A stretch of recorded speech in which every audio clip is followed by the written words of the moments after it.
O cuidado e apoio aos obreiros, um pilar essencial para a expansão do Reino de Deus. Parte 1. Texto áureo. Assim ordenou também o Senhor aos que anunciam o Evangelho que vivam do Evangelho. 1 Coríntios 9, versículo 14. Verdade aplicada. De acordo com as Escrituras, cada membro do corpo de Cristo é responsável pelo cuidado e sustento dos obreiros no exercício do ministério cristão.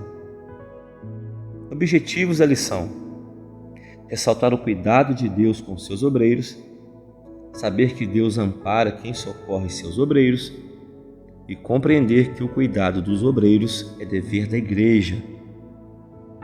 Texto de referência: 1 Coríntios, capítulo 9, versículos 3, 4, 7, 12 e 13.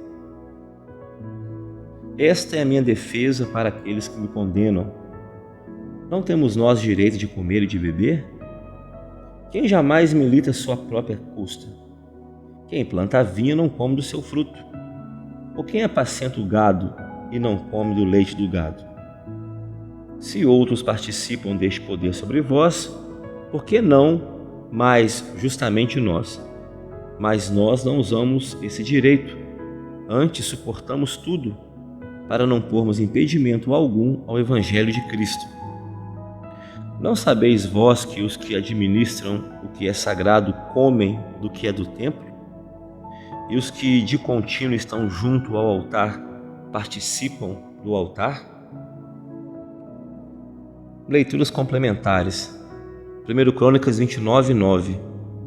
Alegria do povo em ofertar a Deus. Salmo 37, versículo 17.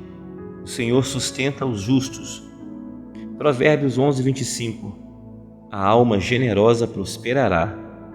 1 Timóteo 5, versículo 18. Digno é o obreiro do seu salário. Hebreus 13, 5. Devemos fugir da avareza. Hebreus 13, 7. Devemos honrar os nossos líderes. Motivo de oração: ore para que Deus levante homens e mulheres que honrem os seus líderes. Introdução.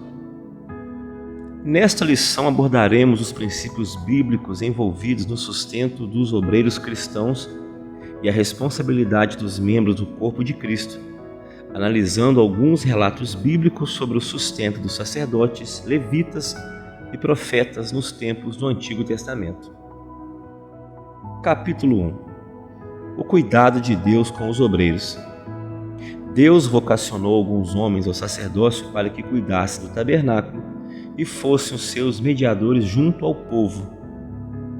Devido a essas responsabilidades, Deus passou a cuidar do sacerdote e de sua família. 1.1. O cuidado de Deus com os sacerdotes. Deus separou homens para o sacerdócio, garantindo seu sustento, e ainda escolheu levitas para o trabalho do tabernáculo, cuidando do sustento deles também. Esse cuidado com os obreiros revela o zelo do Senhor com a sua obra.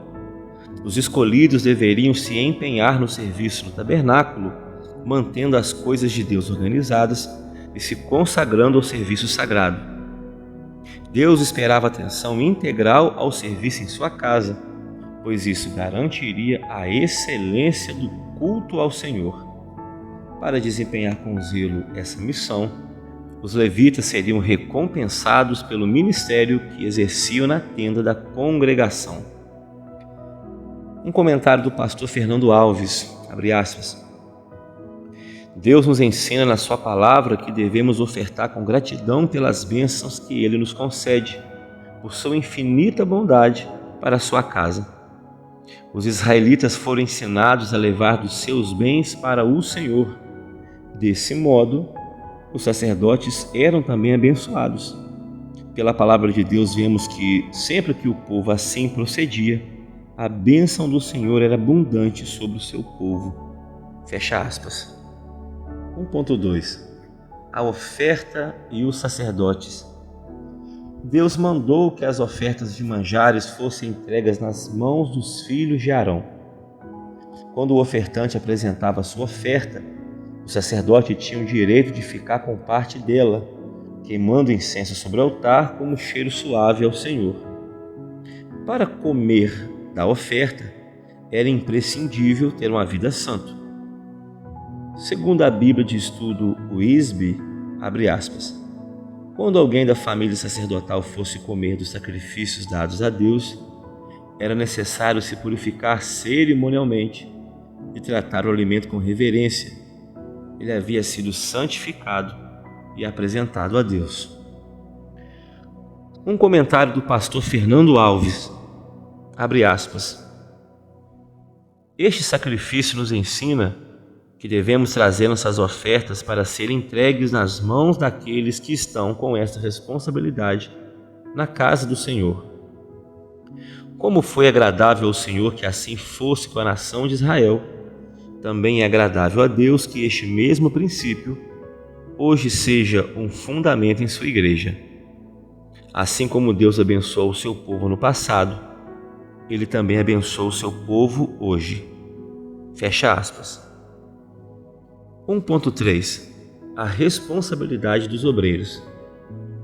As ofertas para os sacerdotes deveriam seguir o que foi estabelecido por Deus e o que sobejar, Levítico 2:3.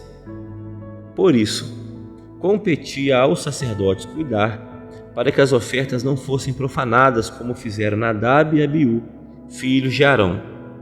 A maneira como esses dois sacerdotes trataram as coisas de Deus demonstra rebelião, um pecado comparado à feitiçaria. A vocação dada pelo Senhor é uma honra que traz consigo grande responsabilidade. Por isso, não se deve ser negligenciada. Nadab e Abiú não honraram seu ministério, tratando as coisas do Senhor como algo secundário, sem importância, apesar de todos os privilégios de que desfrutavam junto à congregação de Israel. A Bíblia de Estudo Cronológica, aplicação pessoal, acrescenta, abre aspas, os irmãos Nadab e Abiú tiveram problemas juntos. Embora pouco se saiba sobre os seus primeiros anos, a Bíblia nos dá uma abundância de informações sobre o ambiente em que eles cresceram. Nascido no Egito, foram testemunhas oculares dos atos poderosos de Deus no Êxodo. Eles viram seu pai Arão, seu tio Moisés, sua tia Miriam em ação muitas vezes. Eles tinham conhecimento em primeira mão sobre a santidade de Deus, como poucos homens a tiveram, e pelo menos por um tempo seguiram a Deus de todo o coração. Mas em um momento crucial, eles decidiram tratar as claras instruções de Deus com indiferença. A consequência de seu pecado foi ardente, imediata e chocante para todos. Fecha aspas. No capítulo 1, nós aprendemos que a Bíblia relata o cuidado especial de Deus com os seus obreiros.